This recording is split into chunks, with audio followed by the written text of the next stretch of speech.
Buenos días, queridos hermanos. Que la paz de Cristo reine en cada uno de vosotros y que vuestros corazones, si hay algún corazón atribulado en esta mañana, pues le pido al Señor de que les traiga consuelo y paz. Cuando yo me levanté en esta mañana, había algo en mi corazón que me decía que tenía que orar por algunos hermanos. Sé de algunos hermanos que están enfermos, bastante. Sé de algunos hermanos que están con exámenes con los doctores. Y entonces yo le digo al Señor, saben hermanos de que la salud es muy primordial en estos últimos días. Y nosotros tenemos que ser consecuentes por lo que entra por nuestra boca. Eso es así. Porque nosotros podemos estar rogando, orando y gimiendo a Dios, pero en la medida que nosotros no seamos consecuentes con lo que comemos, difícilmente el Señor puede hacer un milagro. Yo se los digo, hermano, por experiencia propia. La generación última, que son ustedes y yo, proféticamente hablando, tenemos que dar un testimonio al mundo. Y acuérdense que el brazo derecho del mensaje del tercer ángel es la reforma pro salud. Desgraciadamente, hermano, la iglesia adventista no lo está practicando y por eso hay muchos enfermos. Y con mucho dolor tendremos que ir a la tumba llenos de tumores y de cánceres porque no nos quitamos los alimentos que el Señor ha prohibido. No es solamente el hecho de dejar de no comer producto animal, sino, hermanos, ustedes tienen que tomar en cuenta que demasiado carbohidrato, demasiadas azúcares son lo que viene afectando el corazón. Se lo digo por experiencia, ¿no?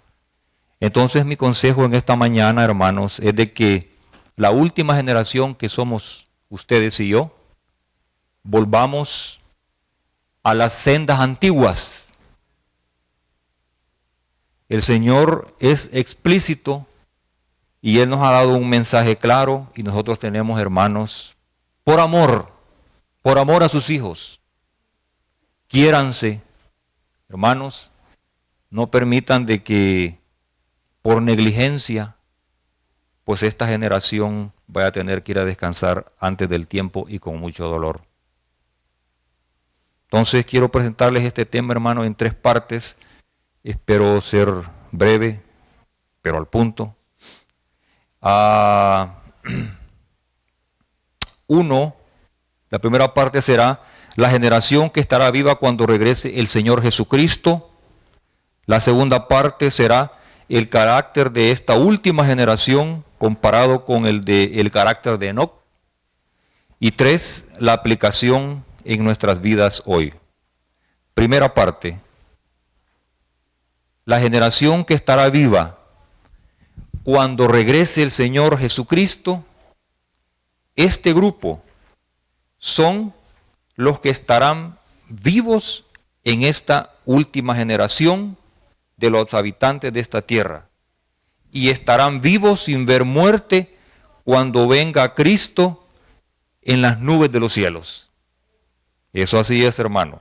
Y saben, hermanos, de que esa generación que va a estar viva, no piensen ustedes que es gente que viene de Marte. Esa generación somos ustedes y yo. Esa gente que habla la palabra del Señor, esa gente va a estar viva. ¿O no ese es su sueño, hermano? Estar vivo esperando al Señor Jesucristo si Él lo permite. ¿No es así, hermanos? Nosotros quisiéramos en nuestro anhelo ver a nuestro amado por el cual hemos añorado tanto tiempo que Él regrese, porque realmente, hermanos, si el Señor Jesucristo se tarda más, yo le digo, hermanos, de que esta generación será diezmada. como las cosas están pasando tanto en la iglesia como en los hogares, como hablaba el hermano, él tuvo un buen punto, certero, en toda la sociedad, hermano, esto se está desboronando. Entonces, esta última generación tendrá que estar viva cuando venga el Señor Jesucristo. Ahora, ¿cuándo vivirán en la tierra este grupo especial? Vamos a ir entonces a Apocalipsis capítulo 6, 14 y 16. Y el cielo se desvaneció como un pergamino que se enrolla, y todo monte y toda isla se removió de su lugar. Y los reyes de la tierra, y los grandes, los ricos, los capitanes, los poderosos, y todo siervo y todo libre, se escondieron en las cuevas y entre las peñas de los montes. Y decían a los montes y a las peñas: caed sobre nosotros y escondenos del rostro de aquel que está sentado sobre el trono y de la ira del Cordero. Entonces, ¿qué evento está describiendo aquí estos textos? A ver. Ahí saben que está describiendo, hermano. Está describiendo las plagas postreras que culmina con la segunda venida del Señor. Ahora, si nosotros estamos vivos, hermanos, oiga bien lo que le voy a decir, si nosotros llegamos vivos en este contexto, necesariamente nosotros tenemos que pertenecer a ese grupo especial. Ninguna otra persona va a estar viva que haya seguido al Señor que no pertenezca a ese grupo especial. Ahora, ¿en qué grupo nosotros vamos a estar? ¿En los que se mantienen, adoran y siguen, obedecen al Señor? ¿O en el grupo aquel que dice la palabra del Señor que van a pedir que le caigan esas piedras, esconderse del rostro de aquel que está sentado en el trono y en el rostro del Cordero? Ahora, esa decisión, ¿quién la va a tomar? ¿Dios o nosotros? Nosotros la vamos a tomar. Hermano, eso es un caminar a diario con el Señor. Los hijos de Dios tenemos que aprender a caminar con Dios, porque eso le agrada al Señor. Caminar con Dios y agradar al Señor, eso es en lo que el Señor se deleita, que su pueblo camine fielmente con Él. Porque el gran día de su ira ha llegado, y ¿quién podrá sostenerse en pie? Qué pregunta más solemne, fíjese, hermano, ¿verdad? Dice de que el gran día, no dice un día, dice el gran día ha llegado. ¿Y quién podrá sostenerse en pie? Y dice que ese gran día de Dios es el gran día de su ira. Momento ahí, hermano. Nosotros hemos conocido a nuestro intercesor, al Señor Jesucristo, como un Dios ¿de qué? De amor. No es así, hermano. Un Dios de misericordia. Un Dios paciente. Pero está diciendo el Señor que en ese momento, ese va a ser un gran día de su ira. Ahora, ¿por qué tendrá Dios ira? Dice, porque el gran día de su ira ha llegado, y ¿quién podrá sostenerse en pie? Esa es la pregunta. ¿Cómo le llama la Biblia a este día? De nuevo repito, el gran día de su ira. Hermano, ¿sabe usted dónde es consumada la ira de Dios? ¿Alguna idea? Dios tiene ira con este mundo porque es un mundo rebelde. Es un mundo, hermano, que se parece a los antediluvianos, que todos los pensamientos de esa gente era de continuo al mal. Y entonces el Señor proveyó la salvación para este mundo, pero este mundo ha rechazado al Señor. Y ahora Dios quiere ajustar cuentas con este mundo. Y el Señor, después de haber dado tantas oportunidades a este mundo, ¿desde cuándo, hermanos, Dios hizo o proveyó el plan de la salvación? ¿Alguna idea? Desde la cruz, desde el Gólgota, desde antes de la fundación del mundo.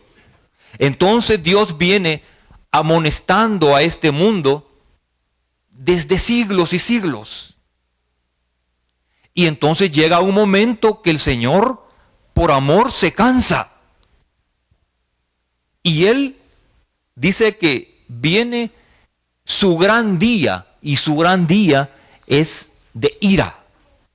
No es porque el Señor quiera hacerle daño a este mundo, sino porque, hermano, hay que ponerle paro a la maldad de este mundo. Porque esto no puede continuar para siempre, ¿verdad? Entonces, ¿a dónde se consuma la ira de Dios? Apocalipsis 15:1. Vi en el cielo otra señal grande y admirable. 7 ángeles que tenían las 7 plagas postreras, porque en ellas, ¿qué dice, hermanos? Se consumaba la ira de Dios. ¿En dónde se va a consumar la ira de Dios? En las 7 plagas postreras. Hermano, mire. Entonces, para nosotros, si vamos a formar parte de esa última generación, tenemos que saber de qué lado vamos a estar. Nosotros no podemos tener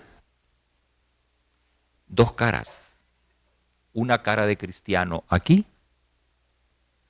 y otra cara de pagano allá afuera. No se puede, hermano. No se puede. Y tenemos que lograr la victoria antes de que venga el gran día de la ira de Dios. Quizás moleste lo que yo diga, pero ¿sabe qué, hermano? Prefiero que les moleste antes de que el Señor se moleste conmigo por no habérselo dicho. Y yo le voy a decir algo, hermano, y como los quiero, ustedes me quieren a mí, muchos de los que estamos sentados aquí tenemos una vida doble. Ustedes lo saben y yo también. Pero, dijo Héctor, lo que estaba leyendo, nuestro carácter tiene que ser transformado antes que nos muramos. Porque cuando uno se muere, hermano, hecho está. Ya no hay más que hacer. La única oportunidad que Dios nos da para que nosotros podamos transformar nuestro carácter, no nosotros solos, sino que con la ayuda del Espíritu Santo, es mientras estamos vivos. Hágase un estudio. O sea, cuando yo digo hágase usted, yo también me estoy hablando a mí. Hágase un estudio. La alimentación de este grupo especial que yo les estoy presentando ahora es la alimentación que cuando los que se salven, la salvación ya fue provista, pero es condicional, depende de ustedes y de mí si nos queremos salvar, ¿no? Pero esa alimentación, cuando venga el caudillo de los ángeles, Jesucristo, y entonces este grupo especial, les voy a decir algo, tienen que estudiarlo, con los que se levanten en la resurrección especial. ¿Sabe quiénes van a ser esos? Todos los que mueran en el mensaje del tercer ángel, ellos van a resucitar antes que el Señor Jesús esté aquí. ¿Sabe yo qué había hecho, hermano? Me encanta la pizza. Me encanta esos que tienen como 5 niveles, ¿cómo se llaman? Que son larguitos. Bueno, ustedes lo saben bien, ¿no? Lasaña. unas cosas redondas así que vienen de mi patria. Uf. Mire, hermano, esos son carbohidratos que lo van a matar pronto. Lo van a engordar, lo van a enfermar, no va a poder dormir. Yo no dormía bien, hermano. Creo que yo les he contado a ustedes que yo no dormía bien. Y otra cosa, eviten el té y el café. Esos son venenos. Evite las sodas también. Evite los jugos, los endulzantes. Todo eso quíteselo. Y yo les doy testimonio, hermano, porque estoy aquí enfrente de ustedes y de mi Señor, que ahora duermo como un nene, desde que yo me quité esas cosas. Y no hace mucho, hace apenas un mes. Hágalo. Esa es la... Oh, entonces, cuando el Señor transporte a ese grupo especial y entremos por las 11 puertas de la Nueva Jerusalén, 12, está bien. Cualquiera de esas puertas dice que el Señor Jesucristo va a preparar una mesa larga de kilómetros. Y todos los redimidos nos vamos a sentar y Él va a estar a la cabeza. Qué precioso el amado, ¿verdad? Va a estar ahí sentado el Señor. ¿Y quiénes creen que le van a servir a los redimidos? Los ángeles. Van a empezar a servir lasaña. No, ¿verdad que no? ¿Sabe qué van a servir? Higos. Menciona ahí la mensajera de ese Señor, menciona la alimentación de ese grupo especial. Así es que, hermano, si usted quiere heredar y quiere sentarse en esa gran mesa y le van a servir, aprendamos a comer aquí, pero por amor a Jesucristo y amor a nuestros cuerpos. Nos quedamos en el 15:1, la gran ira del Señor, del Señor. Vi en el cielo otra señal grande y admirable, 7 ángeles que tenían las 7 plagas postreras. Esas plagas postreras, hermanos, caerán y esos van a ser un destrozo en este mundo. ¿Y quiénes podrán mantenerse vivos ante todo este caos que va a quedar la tierra? Ese grupo especial, hermano, y yo estoy seguro que de esta iglesia van a salir, si no varios, muchos y muchas que van a formar ese grupo especial. ¿Y sabe cómo se logra eso? Empecemos a caminar con Jesús. Empecemos a agradar a Jesús. Ahora, ¿quién podrá mantenerse en este evento? En Apocalipsis 7, del 1 al 4, dice, después de esto vi a cuatro ángeles sobre los 4 ángulos de la tierra, que detenían los 4 vientos de la tierra para que no soplase viento alguno sobre la tierra, ni sobre el mar, ni sobre ningún árbol. Oiga lo que va a ser afectado: la tierra, el mar y los árboles. Ese es el comienzo nada más. Vi también a otro ángel que subía donde sale el sol, y ¿qué tenía ese ángel? El sello del Dios vivo. Y clamó a gran voz a los 4 ángeles a quienes se les había dado el poder de hacer daño a la tierra y al mar. El mar también va a ser afectado. ¿Está bien? Y en la tierra, ¿quiénes viven en el cosmos? Todos nosotros. Diciendo, no hagáis daño a la tierra, ni al mar, ni a los árboles, hasta que hayamos sellado en sus frentes a los siervos de nuestro Dios. Y oí el número de los sellados. ¿Cuántos, hermanos? 144,000 sellados de todas las tribus de Israel. Ahí hay mucho que decir, pero el tiempo no da. Solo les puedo decir, hermanos, lo siguiente. ¿Qué pasa cuando son desatados los vientos? Se derraman las plagas y viene la destrucción de este mundo. Fíjese que cualquiera podría decir, ¿cómo? Que este mundo va a ser destruido. You gotta be kidding, brother. Usted debe estar bromeando, hermano. Si la palabra de Dios lo dice, así va a ser. Y si los testimonios lo reafirman, así va a ser, hermano. Mire, acuérdese que Dios tiene que tiene una ira con este mundo y también con los hijos de desobediencia. Entonces, cuando esos vientos sean desatados, es que las plagas, se derraman las plagas y viene la destrucción del mundo. ¿Qué es lo que se va a hacer en el versículo 2? Volvemos atrás. Dice, vi también a otro ángel subía de donde sale el sol y tenía que el sello del Dios vivo y clamó a gran voz a los 4 ángeles a quienes se les había dado el poder de hacer daño a la tierra y el mar. Y el 3, diciendo, no hagáis daño antes a la tierra, ni a la mar, ni a los árboles. ¿Hasta qué? Hasta que hayamos sellado a los siervos de Dios. Entonces, se sellan los siervos de Dios en sus frentes. ¿Por qué? ¿Por qué es necesario que se sellen los siervos de Dios antes de que estas plagas caigan? Porque sean protegidos cuando los vientos sean soltados. O sea, el sello de Dios es un sello de protección. En el Apocalipsis 14:1, ahí nos dice, como repetimos, dice, después miré y aquí el Cordero estaba en pie sobre el monte de Sión, y con él, ¿cuántos? 144,000. Este versículo aquí, ¿ya está los 144,000 redimidos o no? Lea bien. Después miré y aquí el Cordero estaba en pie sobre ¿dónde? ¿A dónde está el monte de Sión? ¿Qué es el monte de Sión? El trono de Dios, allá arriba.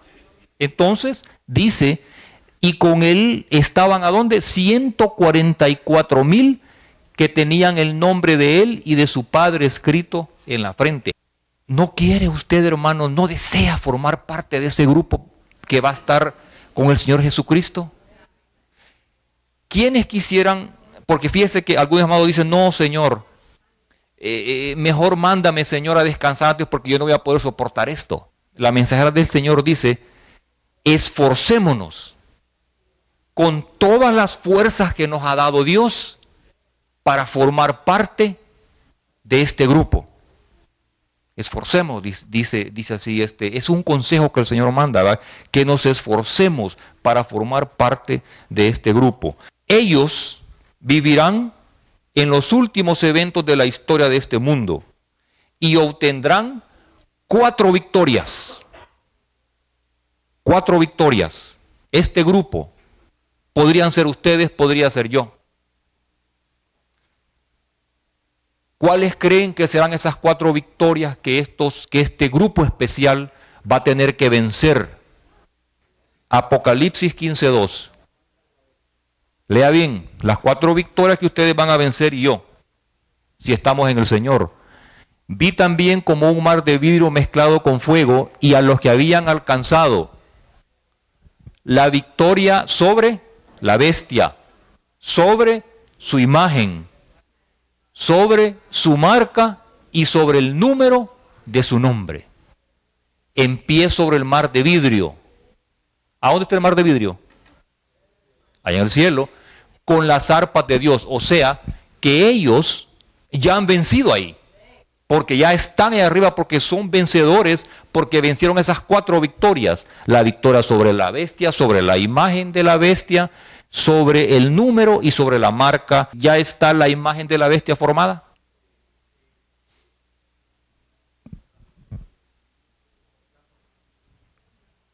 Se está formando. Todavía no está declarada, pero está así, mire, hermano. Nosotros decimos a un pelito, cerquita. Y acuérdense de que la bestia que sale de la tierra es la que le va a dar aliento a la bestia que sale de la mar. Me doy a explicar eso, hermano, ¿verdad? Ustedes lo han visto por televisión, todo eso, y entonces eso está a punto de formarse. Y cuando eso llegue a consolidarse, hermanos, se va a llegar la hora de que el pueblo de Dios tiene que estar preparado para hacerle frente a eso. Nosotros tenemos que ser vencedores de esas 4 victorias. Porque si nosotros no pasamos la victoria sobre esas 4, valga la redundancia, victorias, entonces, hermanos, es cuando la ira de Dios se va a consumar en las 7 plagas postreras. Seguimos. Ahora, ¿a qué iglesia y a cuál generación se le ha encomendado advertir a este mundo con este mensaje distintivo de suprema urgencia? Respuesta: a la iglesia adventista del séptimo día. Este es un movimiento levantado bajo la profecía. Proféticamente hablando, esta iglesia no es un movimiento más. Esta iglesia nació con la profecía, hermanos. Que está el barco tambaleando, no se duda, ni se niega. Pero que se va a hundir el barco, no. Porque quien lleva el timón de esta iglesia es Jesucristo. Entonces, hermanos, aunque veamos tambalear el barco, no se vaya. Aférrese más a Jesucristo. Este mensaje es crucial pregonarlo porque dice en Apocalipsis 14, 9 y 10, acuérdese, hermano, la bestia, la imagen de la bestia, la marca y su nombre. Y mire por qué es importante pregonar el mensaje. A la iglesia adventista, hermanos, le ha sido dado un mensaje distintivo, que es el mensaje del primero, del segundo y del tercer ángel. Ahora, yo me imagino, casi estoy seguro que ese mensaje no es muy popular en nosotros. Quizás algunos ni lo conocen. Pero vea la importancia, hermano, mire. Y el tercer ángel lo siguió diciendo a gran voz: si alguno adora a la bestia. ¿Cuál es una de las victorias que ese grupo especial tiene que vencer? La bestia. 1. Y dice, y si alguno adora a la bestia. ¿Y a quién? Esa es la segunda victoria, y a su imagen. Ahora, ¿saben ustedes cuál es, hermano? ¿A qué se refiere la imagen de la bestia? Me imagino que muchos no lo saben. Estudien ese tema, hermano. Muy importante, porque este grupo especial que son ustedes y yo, somos los que tenemos que salir a decirle a la gente: oye, no adores a la bestia, no adores a su imagen, porque eso trae la ira de Dios. Eso es el gran día de Dios que se va a consumar en las plagas postreras. Y dice, y recibe la marca, la tercera, en su frente o en su mano, él también beberá del vino de la ira de Dios, que ha sido vaciado puro en el cáliz de su ira, y será atormentado con fuego y azufre delante de los santos ángeles y del Cordero. Uf, hermano, está bravo eso, hermano, le voy a decir. Es importante nosotros, como adventistas del séptimo día, pregonar y vivir este mensaje. Muy importante, hermano. Conózcalo, estúdielo, pídale al Señor, hermano, que nos dé sabiduría para entenderlo, para vivirlo, de rodillas, hermano. ¿Sabe por qué? Porque tenemos que vivirlo y tenemos que pregonarlo, porque si no se nos va a morir un montón de gente allá afuera, hermano. Esa es la gran desgracia. Si nosotros no conocemos estas cosas, ¿qué le vamos a decir a la gente? ¿Lo que dicen los bautistas? ¿Lo que dicen los pentecostales? ¿Acaso Dios levantó esta iglesia para hacer otra iglesia más y hay más de 150 iglesias que dicen lo mismo? Tiene que haber una iglesia especial, y esa iglesia especial es esta, la que está predicando el último mensaje. Pero conozcamos este mensaje para que nosotros, hermanos, podamos librar multitudes de gentes, porque no tenemos una lucha, hermano, contra la gente, sino que es contra el Señor. El Señor nos dio este mensaje para que nosotros podamos entenderlo, vivirlo y pregonarlo. Ahora, la segunda parte es el carácter de esta última generación. Enoc es un tipo o un símbolo o una ilustración de lo que serán los 144,000. Veamos Apocalipsis 12:17. Entonces el dragón se llenó de ira contra la mujer y se fue a hacer guerra contra el resto de la descendencia de ella. ¿Los qué? Guardan los mandamientos de Dios y tienen el testimonio de Jesucristo. ¿Cuál es el testimonio de Jesucristo? El espíritu de la profecía, ¿no? Ese es el testimonio de Jesucristo. Esa es la primera característica, ¿verdad?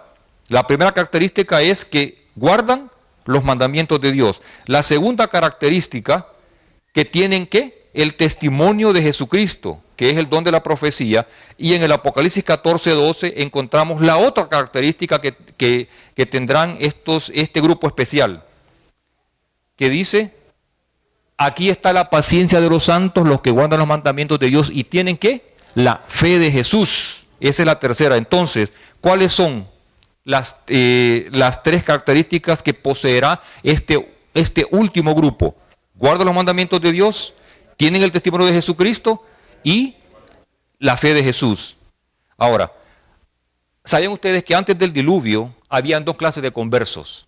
Por ejemplo, los conversos que murieron antes del diluvio.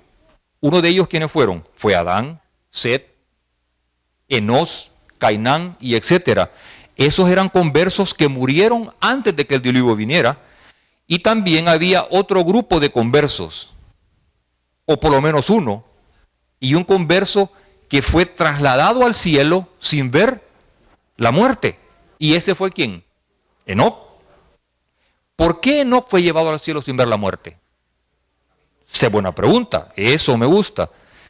Porque él tenía un carácter especial que había desarrollado en su comunión con Dios. El resto, como les dije los nombres, Adán, Set, Enós, Cainán, etcétera, eran buenos hombres y caminaban con Dios, pero ellos murieron. Eran conversos, pero que murieron. Pero a la diferencia de Enoc, caminó con Dios y no murió, sino que fue trasladado. Yo antes decía trasladado, pero es trasladado al cielo. Fue movido, fue transpuesto, porque caminó con Dios. Ahora, Génesis 5, 21, 22, 24, dice así: vivió Enoc 65 años y engendró a Matusalén. Y caminó Enoc con Dios después que engendró a Matusalén. Quiere decir, ¿creen ustedes, hermanos, que dice que caminó con Dios hasta que después caminó con Matusalén? Quiere decir que antes no caminó con Dios. Les tengo una cita que se la voy a leer. 300 años y engendró hijos e hijas. Caminó pues Enoc con Dios y lo traspuso, o sea, desapareció, porque le llevó Dios. ¿Qué manera de caminar de este individuo? Tan especial, más especial que la de Adán y que de los otros seres. Fue tan especial que él fue traspuesto, ¿verdad? Pero dice de que él fue traspuesto, no, que él caminó con Dios después que nació su hijo. Y entonces, saben, hermanos, que la experiencia de una persona o de un padre o de una madre nunca es igual hasta que el Señor le da simiente. O sea, hijos. Cuando uno llega a conocer sus hijos, es una experiencia diferente y uno llega a entender el amor de Cristo en su plenitud. Las Escrituras dicen que Enoc tuvo un hijo a los 65 años. Después anduvo con Dios durante 300 años. En la primera parte de su vida, Enoc había amado y temido a Dios y guardado sus mandamientos.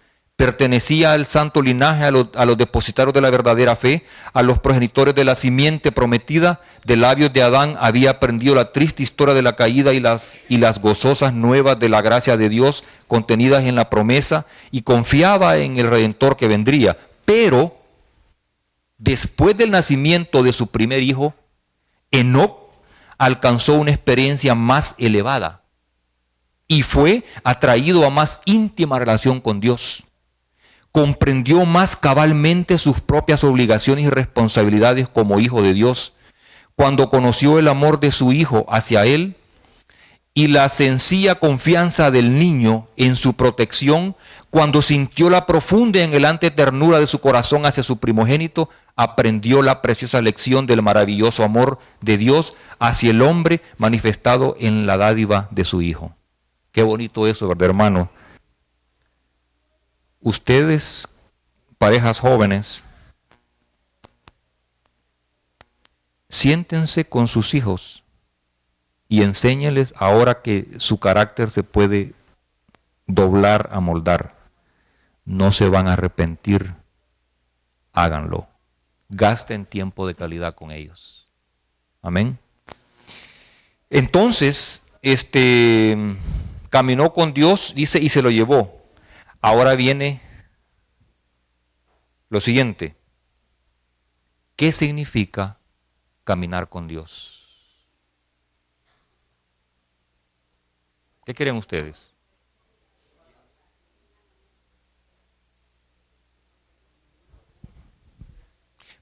Dice que Enoc caminó con Dios y se lo llevó. ¿Qué significa caminar con Dios? Muy importante, hermano, porque el pueblo de Dios tenemos que aprender a caminar con Dios.